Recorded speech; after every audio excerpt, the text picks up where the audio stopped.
لو انت عندك البامية ما بتطرحش هتعمل كده،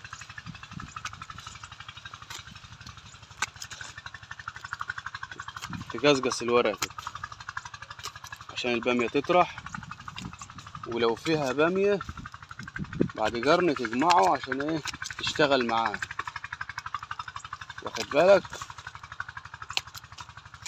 واللي يعمل خير ما يشورش، يا ريت تعمل لايك وما تشورش يعني، وتشير الفيديو عشان غيرك يستفيد، واللي بيعمل خير ما بيشورش زي ما انت شايف كده يا غالي. تقص الورق زي كده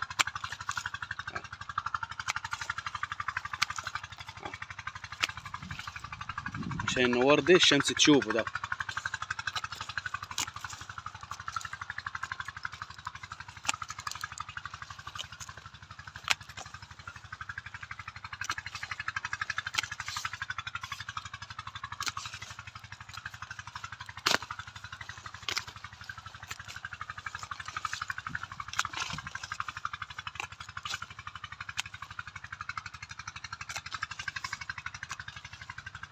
زي ما انت شايف كده صلاة النبي، الشغل باين للعمة يعني.